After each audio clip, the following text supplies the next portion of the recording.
దేశంలో ఉన్నటువంటి రాజకీయ పార్టీలు, కులాలు, మతాలు అన్నిటిని పక్కన పెట్టి ప్రజలందరూ కూడా ఐక్యమత్యంతో మన సైనికులకు అండగా నిలబడినటువంటి సంఘటనలు మనం అనేక సార్లు చూశాం. ఇటీవల పహల్గాంలో జరిగినటువంటి సంఘటన తర్వాత కూడా ఇదే పరిస్థితి మన దేశంలో స్పష్టంగా కనిపించింది. ప్రజలందరూ కూడా పహల్గాం సంఘటనకు ప్రతిచర్యలు ఉండాలి, ప్రతీకారం తీర్చుకోవాలి, ఉగ్రవాదులకు బుద్ధి చెప్పాలని చెప్పి దేశ ప్రజలందరూ ఆకాంక్షించారు. ప్రజల ఆకాంక్షలకు అనుగుణంగా నరేంద్ర మోడీ గారు మరి ఏ రకంగా సైనికులను అంతం చేస్తాము అనేటువంటి ఆలోచన విధానంతో ఆపరేషన్ సింధూర్ ఏదైతే ప్రారంభించడం జరిగిందో దాని ద్వారా పాకిస్తాన్ ఉగ్రవాద స్థావరాలను,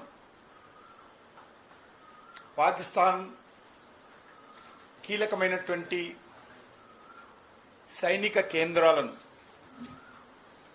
ధ్వంసం చేసిన విషయాన్ని మనమందరం చూశాం.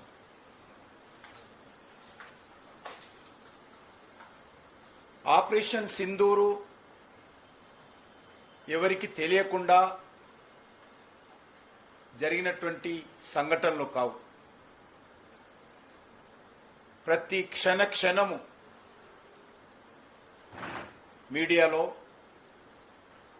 జరిగినటువంటి దాడులు, ప్రతిదాడులు అన్నీ కూడా లైవ్లో ప్రపంచమంతా చూసిన విషయాన్ని మనం చేస్తా ఉన్నాం. ఆపరేషన్ సింధూరు ప్రారంభించినటువంటి మొదటి రోజే 23 నిమిషాల లోపల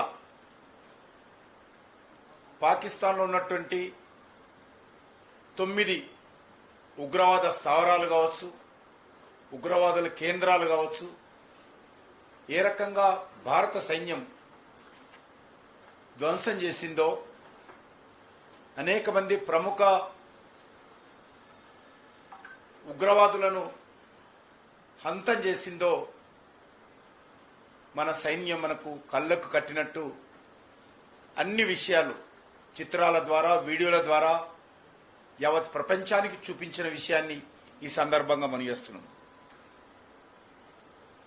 ఇది భారత సైన్యం చెప్పినటువంటి అంశాలే కాదు, పాకిస్తాన్ స్వయంగా పాకిస్తాన్ ప్రధానమంత్రితో సహా అనేక వీడియోల ద్వారా స్పష్టంగా ప్రపంచానికి తెలిసింది. మనం ఇజ్రాయెల్ చేసినటువంటి దాడులన్నిటిని కూడా సీసీ ఫుటేజీలతో సహా భారత సైనికులు ప్రపంచం ముందు పెట్టడం జరిగింది. చివరకు పాకిస్తాన్ ప్రధానమంత్రి చెప్పాడు, మేమే దాడి చేయాలనుకున్నాము, కానీ రాత్రికి రాత్రి 9వ తేదీ భారతీయ తిరిగి మిజైల్స్తో పాకిస్తాన్ మీద దాడి చేసింది. ఆ కారణంగా మా సైనికులంతా డిమారలైజ్ అయ్యారు, మేము తిరిగి దాడి చేయలేకపోయామని పాకిస్తాన్ ప్రధానమంత్రి స్వయంగా ప్రకటించినటువంటి వీడియోలను ప్రపంచమంతా చూసింది. ఈరోజు దురదృష్టం ఏంటంటే ఈ దేశంలో ఉన్నటువంటి ప్రతిపక్ష నాయకుడు లేక నిన్న తెలంగాణ ముఖ్యమంత్రి రేవంత్ రెడ్డి ఒక వితండవాదం,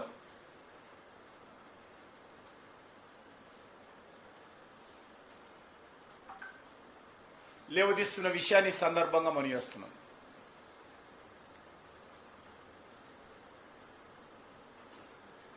రాహుల్ గాంధీ అలా బావగారు రాబర్ట్ వాద్రా లేక రేవంత్ రెడ్డి ఈ ముగ్గురు రాళ్ళు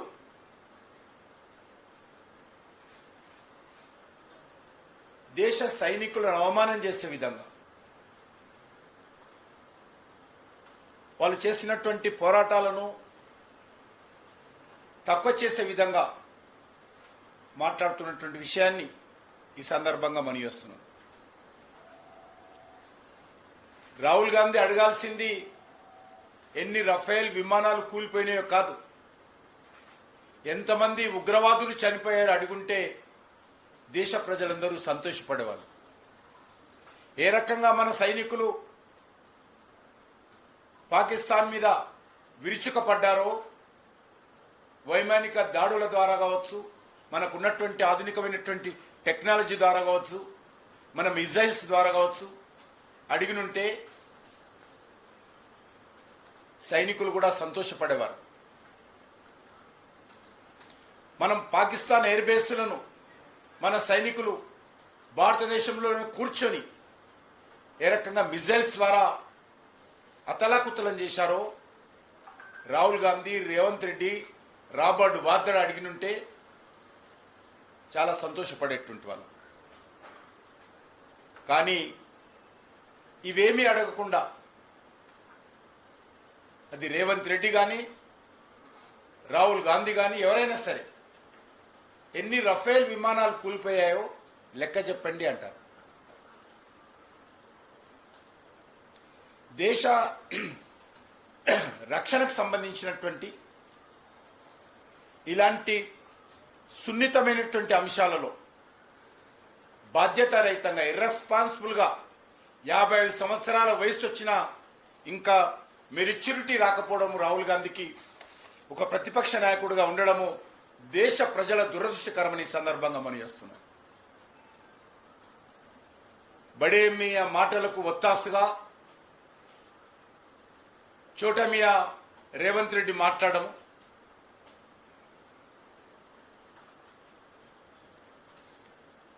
copy to copy, same to same ఏదైతే రాహుల్ గాంధీ మాట్లాడాడో బడేమియా హైదరాబాద్లో కూర్చొని చోటమియా అదే విషయాలు ఒక అక్షరం పొల్లుపోకుండా నిన్న భారత సైన్యాన్ని, భారత ప్రభుత్వాన్ని ప్రశ్నించడం జరిగింది. ఇలాంటి వాక్యాలతో మన దేశం యొక్క సైనికుల యొక్క శౌర్యము, ధైర్యము, పరాక్రమము, త్యాగము, సాహసాన్ని అనుమానించే విధంగా ఈ యొక్క నాయకుల వైఖరి ఉన్నది. ఒక దిక్కు మన దేశానికి సంబంధించినటువంటి అన్ని పార్టీల పార్లమెంట్ సభ్యులు ప్రపంచంలో అనేక దేశాలలో తిరుగుతూ ఆపరేషన్ సింధూర్ సంబంధించినటువంటి విషయాలు, పాకిస్తాన్ ఉగ్రవాద చర్యలు ఏ రకంగా భారతదేశం ఎదుర్కొంటుంది, ఏ రకంగా పాకిస్తాన్ సైనికులకు మరి ప్రోత్సహించి ఉగ్రవాదం ద్వారా భారతదేశం యొక్క సమగ్రత, సమైక్యత దెబ్బతీస్తుందో, ఏ రకంగా పాకిస్తాన్ ఏకాకి చేయాలో భారత ప్రభుత్వ ఆహ్వానం మేరకు రాజకీయాలన్నీ పక్కన పెట్టి మన పార్లమెంట్ సభ్యులు ప్రపంచాన్ని తిరుగుతూ ఉంటే ఢిల్లీలో కూర్చున్నటువంటి రాహుల్ గాంధీ, హైదరాబాద్ ఢిల్లీ పర్యటన చేస్తున్నటువంటి రేవంత్ రెడ్డి, పార్లమెంట్ సభ్యులు చేస్తున్నటువంటి ఈ కార్యక్రమాలన్నీ నీళ్లు జల్లే విధంగా, బూడిదలో పోసే పన్నీర్ అయ్యే విధంగా వ్యవహరించడం ఏదైతున్నదో దేశ ప్రజలందరూ గ్రహిస్తున్నారు, చూస్తున్నారన్న విషయాన్ని రాహుల్ గాంధీ, రేవంత్ రెడ్డి అర్థం చేసుకోవాల్సినటువంటి అవసరం ఉంది.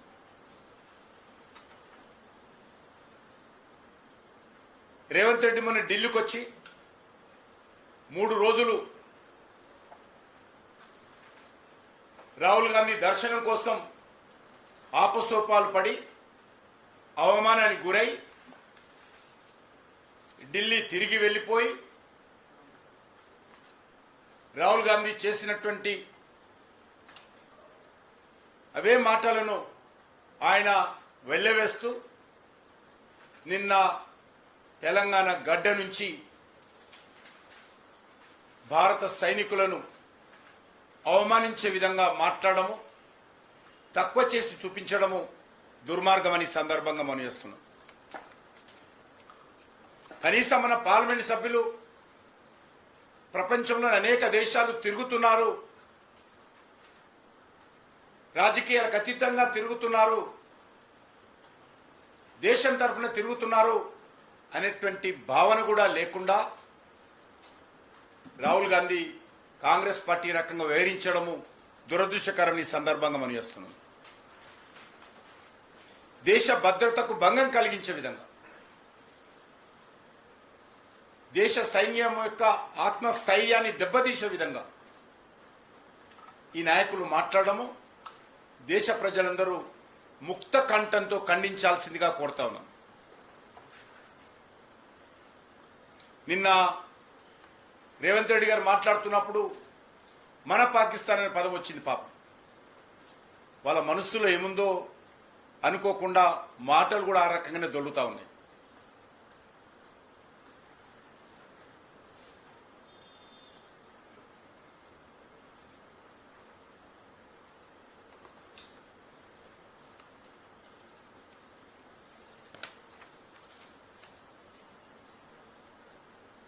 బీజేపీ ఏం సాధించింది అని ర్యాలీలు చేస్తున్నారని చెప్పి రేవంత్ రెడ్డి అడిగాడు. బీజేపీ ఏమీ సాధించలేదు. బీజేపీ జెండా పేరు మీద ఎక్కడ కూడా తిరంగా ర్యాలీలు జరగలేదు. దేశంలో ఏ ఒక్క గ్రామంలో కూడా భారతీయ జనతా పార్టీ జెండా, భారతీయ జనతా పార్టీ పేరు లేకుండా అన్ని వర్గాల ప్రజలు ఏకమై తిరంగా యాత్రలు నిర్వహిస్తూ ఉంటే రేవంత్ రెడ్డికి బీజేపీ తిరంగా యాత్రలు కనిపిస్తూ ఉన్నాయి.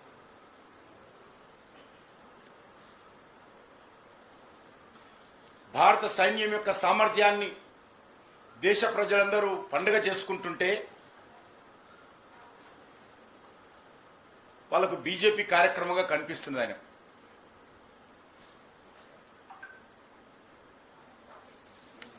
ఇది ఒక రాజకీయ పార్టీ కార్యక్రమం కాదు. భారత సైనికుల కండగా భారత ప్రజలందరూ కూడా కులాలకు అతీతంగా, మతాలకు అతీతంగా నిర్వహిస్తున్నటువంటి తిరంగా యాత్ర అని చెప్పి ఈ సందర్భంగా మనవిస్తున్నాను. ఇంకొక అడుగు ముందుకెళ్ళి రాహుల్ గాంధీ ప్రధానమంత్రి అయింటే పీఓకేని ఆక్రమించుకునేవాడు అంటారు రేవంత్ రెడ్డి. పాపం ఈ జన్మలో రాహుల్ గాంధీకి అవకాశం లేదు. కానీ ఒకటి మాత్రం స్పష్టం చేయదలుచుకున్నాను, అసలు పీఓకే పాకిస్తాన్కి ఎవరిచ్చారని అడుగుతా ఉన్నాను. ఇన్ని సంవత్సరాలుగా పీఓకే ఒక రావణ కాష్టంలాగా, జమ్మూ కాశ్మీర్లో ఒక రావణ కాష్టంలాగా నడిపింది కాంగ్రెస్ పార్టీ ప్రభుత్వం కాదా అని అడుగుతా ఉన్నాను.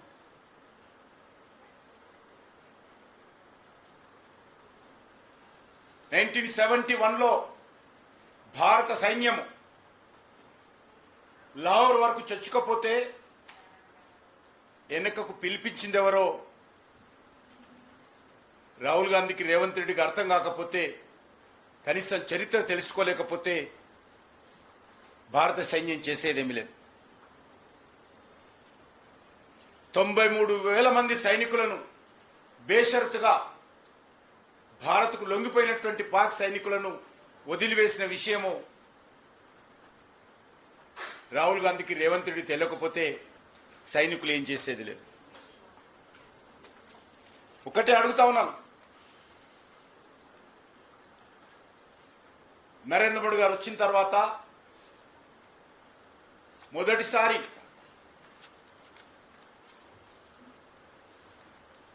పాక్ యొక్క ఉగ్రవాదులు మన సైన్యం మీద దాడి చేశారు. ఫస్ట్ టైం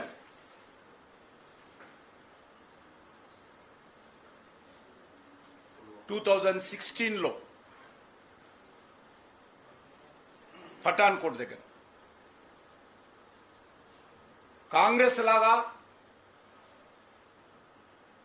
కాంగ్రెస్ ప్రభుత్వం లాగా సంతాపాలతో, హెచ్చరికలతో ఎన్డీఏ ప్రభుత్వము, మోడీ గారి ప్రభుత్వము సరిపుచ్చుకోలేదు. భారతదేశ చరిత్రలో మొదటిసారి ఒక ఉగ్రవాద సంఘటన నరేంద్ర మోడీ గారు ప్రధానమంత్రి అయిన తర్వాత జరిగితే మొట్టమొదటి సంఘటన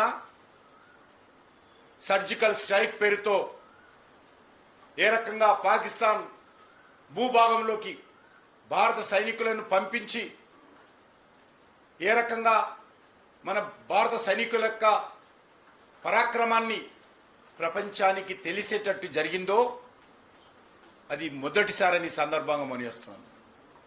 రెండవసారి పుల్వామాలో 2019లో సిఆర్పిఎఫ్ శిబిరం మీద ర్యాలీ అంటే కాన్వాయ్ పోతున్నప్పుడు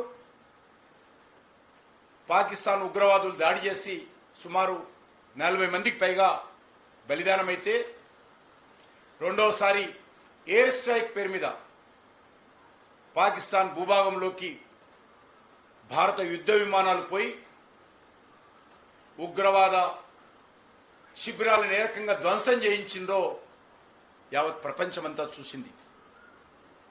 మూడవసారి మొన్న పహల్గాంలో జరిగితే ఆపరేషన్ సింధూర్ పేరుతో ఏ రకంగా పాకిస్తాన్కు నరకం చూపించామో ఈరోజు ప్రపంచమంతా చూస్తూ ఉంది. కానీ కాంగ్రెస్ పార్టీ హయాంలో అనేక సార్లు గత 40-50 సంవత్సరాలుగా కొన్ని వందల ఉగ్రవాద కార్యక్రమాలు జరిగాయి. ఒక జమ్మూ కాశ్మీర్లోనే ఆర్టికల్ 370 తొలగించే వరకు 42,000 మంది పైగా చనిపోయారు. ఢిల్లీలో వరుస పేలుళ్లు, బాంబేలో వరుస పేలుళ్లు, హైదరాబాద్లో వరుస పేలుళ్లు, ముంబైలో నడుస్తున్నటువంటి 7 రైళ్లలో ఒకటేసారి పేలుళ్లు. ఈ రకంగా ఉగ్రవాద సంఘటన జరగనటువంటి రాష్ట్రం లేదు ఈ దేశంలో. కానీ ఏ రోజైనా కాంగ్రెస్ పార్టీ కనీసం కలలోనే ఆలోచించిందా? సర్జికల్ స్ట్రైక్ కానీ, ఎయిర్ స్ట్రైక్ కానీ, ఆపరేషన్ సింధూర్ లాంటి సంఘటనలు సైనికులకు స్వేచ్ఛనిచ్చి, సైనికులకు పూర్తి అధికారాలు ఇచ్చి, సైనిక అధికారుల పర్యవేక్షణలో ఈ ఆపరేషన్ జరిపించినటువంటి చరిత్ర ఎన్నడైనా ఊహించిందా కాంగ్రెస్ పార్టీ? అది నరేంద్ర మోడీ గారి నాయకత్వంలో 140 కోట్ల మంది ప్రజల యొక్క ఆత్మ గౌరవాన్ని పెంచే విధంగా, భారత సైనికుల పరాక్రమాన్ని చూపించే పూర్తి స్వేచ్ఛనిచ్చి పాకిస్తాన్ మీద దెబ్బతీస్తే మీరు సంతోషపడకపోతే కనీసం బయటికి బాధను వ్యక్తం చేయకుండా మనం చేస్తాం. సైనికులను అవమానం చేసే విధంగా ఉండకూడదని మనం చేస్తా ఉన్నాం.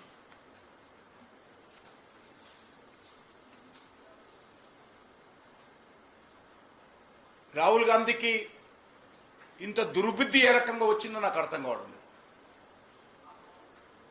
ఎన్ని ఫైటర్ జెట్లు కూలాయో ఆయన అడుగుతాడు, నిన్న అలా ముఖ్యమంత్రితో అడిగిస్తాడు. ఎక్కడ కూలాయని అడుగుతా ఉన్నాను. ఏ ఆధారంతో మాట్లాడుతున్నారు? కనీసం పాకిస్తాన్ కూడా ఈ రోజు వరకు మేము రఫేల్ యుద్ధ విమానం కూల్చామని అఫీషియల్గా వాళ్ళు కూడా ఒక్కరోజు కూడా మాట్లాడారు.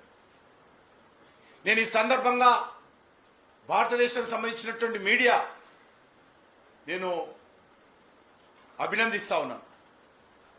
చాలా అద్భుతంగా సైనికుల కండగా దేశానికి సంబంధించినటువంటి అన్ని రకాల మీడియాలు, అది ఎలక్ట్రానిక్స్ మీడియా కావచ్చు, సోషల్ మీడియా కావచ్చు, ప్రింట్ మీడియా కావచ్చు, అద్భుతంగా కొన్నిటికి రాజకీయ అఫిలియేషన్స్ ఉన్నప్పటికీ కూడా వాటన్నిటిని పక్కన పెట్టి మీడియా అంతా ముక్త కంఠంతో దేశానికి అండగా, సైనికులకు అండగా పాకిస్తాన్ దుశ్చర్యలను ఖండిస్తూ భారత సైనికులు చేసినటువంటి అత్యంత శక్తి సామర్థ్యాలు ప్రదర్శించినటువంటి ఈ యొక్క ఆపరేషన్ సింధూర్ను ఏ రకంగా అద్భుతంగా కళ్ళకు కట్టినట్టు లైవ్లో చూపించినటువంటి సంఘటనలు జరుగుతూ ఉంటే రాహుల్ గాంధీ మరి చైనా డ్రోన్లను పొగడడం, పాకిస్తాన్ సంబంధించినటువంటి దాడులను పెంచి చూపించడము, మాట్లాడము ఇదేదో దాచుకున్న సంఘటన కాదు. మన కళ్ళెదుటే ఏ రకంగా దాడులు, ప్రతిదాడులు జరిగాయో, భారత సైనికులు ఏ రకంగా వాటన్నిటిని తిప్పికొట్టారో, ఏ రకంగా పాకిస్తాన్ ఉగ్రవాదకు సంబంధించినటువంటి స్థావరాలను ధ్వంసం చేశామో, ఏ రకంగా ఎయిర్ బేస్లను పాకిస్తాన్లో ధ్వంసం చేశామో అద్భుతంగా జరుగుతూ ఉంటే ఇర్రెస్పాన్సిబుల్గా ఈరోజు మాట్లాడుతున్నటువంటి సంఘటనలు మనం చూస్తూ ఉన్నాము. ఇదంతా కూడా నేను ఒక్కటే అడుగుతా ఉన్నాను రాహుల్ గాంధీని, మీరు చైనాకి వెళ్ళి ఒప్పందం కుదుర్చుకున్నారు కదా, అక్కడ ఆయుధాలకు డిమాండ్ పెంచడానికి అడుగుతా ఉన్నాను.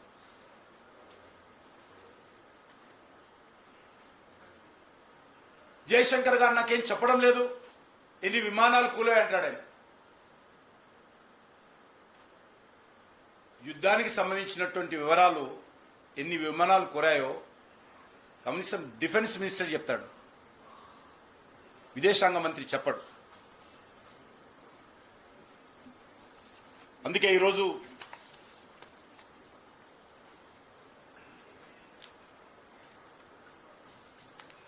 మనీ చేస్తా ఉన్నాను, రాహుల్ గాంధీ తన విధానాలను మార్చుకోవాల్సినటువంటి అవసరం ఉంది.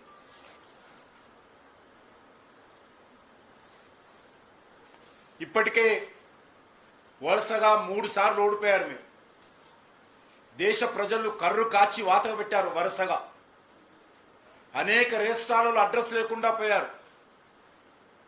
3 రాష్ట్రాలకే పరిమితమయ్యారు.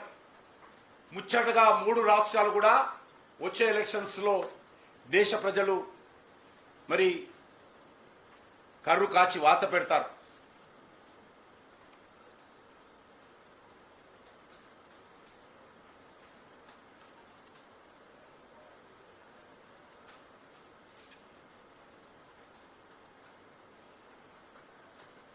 అనేక సార్లు అగ్నివీర్,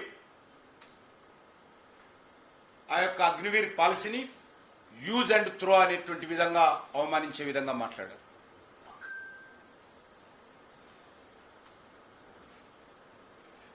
ఏదైతే డిజిటల్ ఇండియా ద్వారా దేశంలో ఈరోజు డిజిటల్ టెక్నాలజీ తీసుకొచ్చామో, ఏదైతే వైజ్ఞానికంగా మన సైనికులు ఉపయోగించి ఈరోజు మొన్న ఏ రకంగా ఆపరేషన్ సింధూర్ నిర్వహించారో దాన్ని కూడా అవమానం చేసే విధంగా మాట్లాడారు.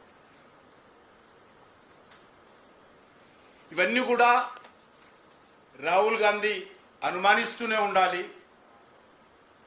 దేశ ప్రజలు వీటన్నిటినీ సాధిస్తూనే ఉండాలి. ఇదే జరగబోతుందనే విషయాన్ని ఈ సందర్భంగా మనవి చేస్తా ఉన్నాను.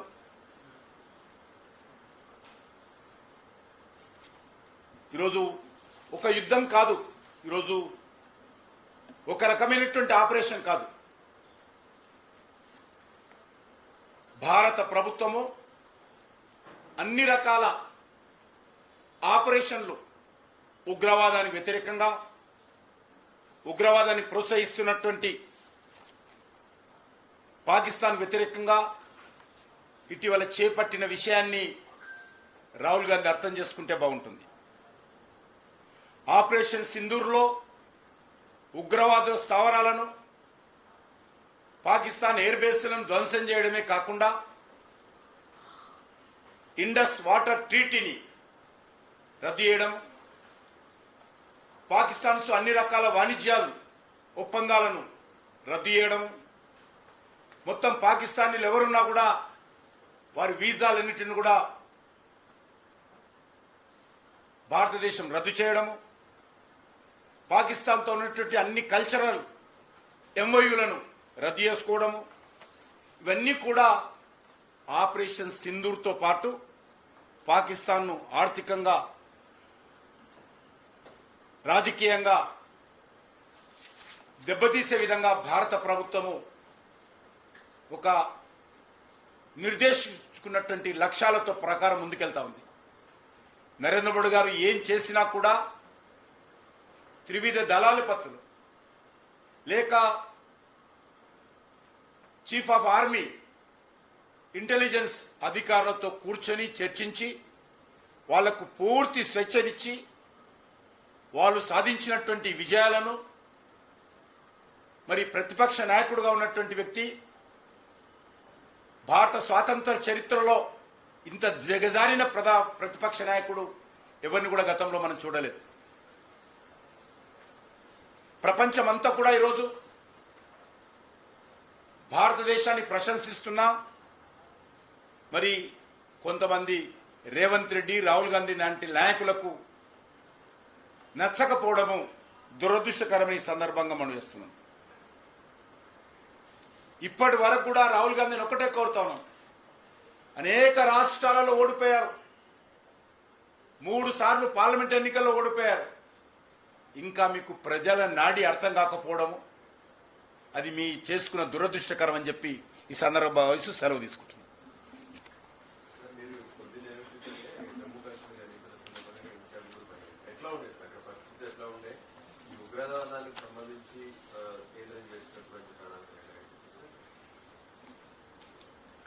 గతంలో నేను ఇంతకుముందు కూడా చెప్పాను, మన తెలంగాణలో కూడా అది నల్లగొండ కావచ్చు, నిర్మల్ కావచ్చు, ఆదిలాబాద్ కావచ్చు, బైన్సా కావచ్చు, సంగారెడ్డి కావచ్చు, అన్ని ప్రాంతాలలో పాకిస్తాన్ ఐఎస్ఐ కార్యక్రమాలు ఉండేవి. ఈరోజు ఒక్క సంఘటన ఎక్కడ జరగడం లేదు.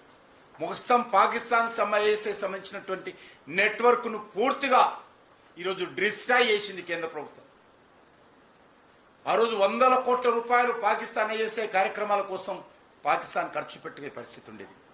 ఈరోజు ప్రపంచ దేశాల ముందు పాకిస్తాన్ చిప్ప పట్టుకొని తిరిగే పరిస్థితి ఈరోజు భారత ప్రభుత్వము గత 11 సంవత్సరాలుగా చేసినటువంటి చర్యల కారణంగా ఫలితాలు కనిపిస్తా ఉన్నాయి. కాబట్టి ఈరోజు జమ్మూ కాశ్మీర్లో కూడా చూసాం, ఒక్క ఇన్సిడెంట్ లేకుండా, ఒక్క పోలింగ్ బూత్లో కూడా రీపోలింగ్ జరగకుండా ఏ రకంగా ఎన్నికలు జరిగాయో, ఆ రోజు 2%, 3% పోలింగ్ అయ్యేది కాంగ్రెస్ హయాంలో. అద్భుతమైనటువంటి ఆర్టికల్ 370 తొలగించిన తర్వాత జమ్మూ కాశ్మీర్ మరొక పాలిస్తీన్ అవుతుందని చెప్పి పార్లమెంటులో రాహుల్ గాంధీ, కాంగ్రెస్ పార్టీ నాయకులు మాట్లాడిన తర్వాత కూడా జరిగినటువంటి శాసనసభ ఎన్నికల్లో ఏ రకంగా జమ్మూ కాశ్మీర్ ప్రజలు ఆర్టికల్ 370 వ్యతిరేకంగా మరి ఖచ్చితంగా ఐక్యమత్యంతో ఏ పార్టీ కోటేసినప్పుడు మన పార్టీలు అవన్నీ కూడా, కానీ ఓటింగ్లో పాల్గొన్నటువంటి విషయాన్ని మనం వేస్తున్నాం. కాబట్టి అద్భుతంగా ఈరోజు మార్పు వచ్చింది. కాంగ్రెస్ పార్టీ అర్థం చేసుకోలేకపోతే, కాంగ్రెస్ పార్టీ చూడలేకపోతే, భారత ప్రజలతో సంతోషాన్ని పంచుకోలేకపోతే, భారత సైనికుల యొక్క విజయాన్ని డైజెస్ట్ చేసుకోలేకపోతే వాళ్ళ విజ్ఞతకే వదిలేస్తున్నానని మనం చేస్తున్నాం.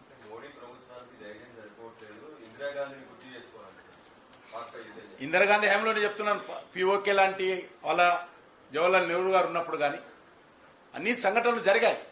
ఈరోజు ప్రభుత్వాన్ని నడుపుతున్నది నరేంద్ర మోడీ గారు, రాహుల్ గాంధీ కాదు. ఏ రకంగా ప్రభుత్వాన్ని నడపాలో, ఏ రకంగా దేశానికి మేలు చేయాలో, ఏ రకంగా దేశ గౌరవాన్ని పెంచాలో, ఏ రకంగా సైనికుల యొక్క పూర్తిగా స్వేచ్ఛనివ్వాలో నరేంద్ర మోడీ గారు తెలిసి వీళ్ళకి అర్థం కాదు. ఏదైనా అర్థమైతే కదా రాహుల్ గాంధీకి ఈరోజు ఏ విషయంలోనైనా ఈ దేశానికి సంబంధించినటువంటి జిఎస్టీ ట్యాక్స్ విషయంలో కావచ్చు, లేకపోతే 1 ర్యాంక్ 1 పెన్షన్ విషయంలో కావచ్చు, డిజిటల్ ట్రాన్సాక్షన్ విషయంలో కావచ్చు, భారత రాజ్యాంగాన్ని, రాజ్యాంగబద్ధ సంస్థలను ప్రపంచ దేశాలలోని వేదికల మీద విమర్శించకూడదనేది విజ్ఞత విషయంలో కావచ్చు, ఏది కూడా ఆయనకు అర్థం కాదు. విదేశీ వేదికల మీదకి వెళ్ళి భారత పార్లమెంటును, భారత న్యాయ వ్యవస్థను, భారత సైనికులను, భారత సైనిక వ్యవస్థను, భారత ఎలక్షన్ కమిషన్ను విమర్శిస్తున్నటువంటి ఇలాంటి నాయకుడి నుంచి పెద్దగా ఎక్స్పెక్ట్ చేయడం అనేటువంటిది దురదృష్టకరం.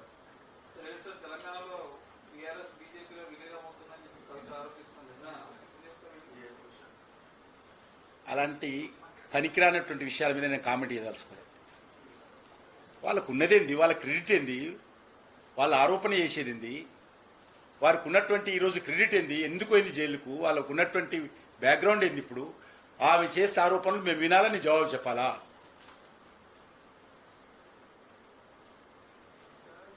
అది డాడీ డాటర్ సమస్య. డాడీ డాటర్ సమస్య, సిస్టర్ బ్రదర్ సమస్య. అది sister brother daddy daughter drama. అదంతా కూడా అది ఫ్యామిలీ డ్రామా. ఆ డ్రామాలో మేము పాత్రధారులను సూత్రధారులను కాదలుచుకోలేదు. తెలంగాణ ప్రజలకు కూడా సంబంధం లేనటువంటి అంశం అది.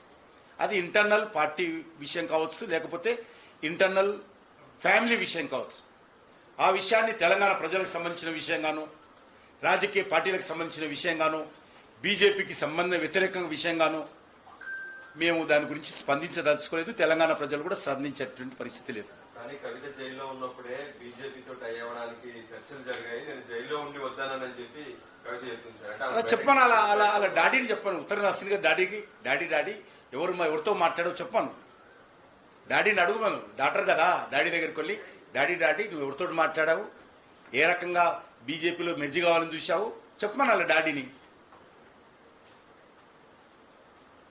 నీటి మీద రాతలు తీసుకొచ్చి ఇన్ని రోజుల తర్వాత ఈరోజు బయట పెట్టడం ఏదైతున్నదో అది అర్థం కానటువంటి విషయం. అదొక ఇంటి సమస్య. అధికారం కోసమో లేకపోతే ఆస్తుల కోసమో వాళ్ళు చెప్పుకోవాలి. జరుగుతున్నటువంటి ఘర్షణ సమస్య, దాన్ని రాజకీయ అంశంగా, తెలంగాణ అంశంగా, తెలంగాణకు ఏదో పెద్ద అంశంగా మీడియా కూడా తీసుకురావడం దురదృష్టకరం. చిన్న అంశం ఇది. ఈ అంశం తెలంగాణ ప్రజలకు సంబంధం లేనటువంటి అంశం. ఈ అంశం మీద రాజకీయ పార్టీలు స్పందించాల్సిన అవసరం కూడా లేదు. నేను అన్ని రాజకీయ పార్టీలను కోరుతాను, ఇంక్లూడింగ్ మై పార్టీ. అదే చెప్తున్నాను, ఇంక్లూడింగ్ మై పార్టీ అన్నది. అందుకే మా పార్టీ నాయకులు కూడా ఇలాంటి విషయాల మీద స్పందించాల్సిన అవసరం లేదు. బీఆర్ఎస్ పార్టీ ఒక ప్రైవేట్ లిమిటెడ్ కంపెనీ. ఆ కంపెనీలో వీళ్ళందరూ డైరెక్టర్లు. వాళ్ళ మధ్యలో ఆస్తుల కొట్లాట, లేకపోతే అధికార కొట్లాట, పదవులో కొట్లాట. ఆ ప్రైవేట్ లిమిటెడ్ కంపెనీలో మేమెందుకు మాట్లాడాలి? తెలంగాణ ప్రజలకు సంబంధించిన విషయం వస్తే తప్పకుండా మాట్లాడతాం. సీఎం రేవంత్ రెడ్డి గారు 2 రోజులు ఢిల్లీలో ఉన్నారు. కానీ రాహుల్ గాంధీ సీఎం కు అపాయింట్మెంట్ ఇవ్వలేదు, కానీ పిసిసి చీఫ్ మాత్రం అపాయింట్మెంట్ ఇచ్చింది.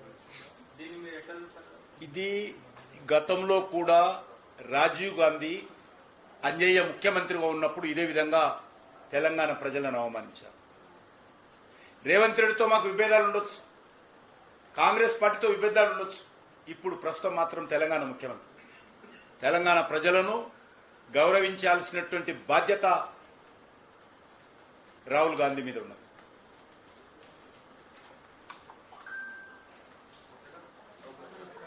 Thank you.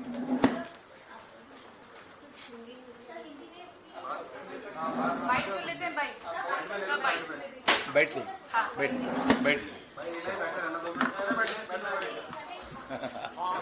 Daddy data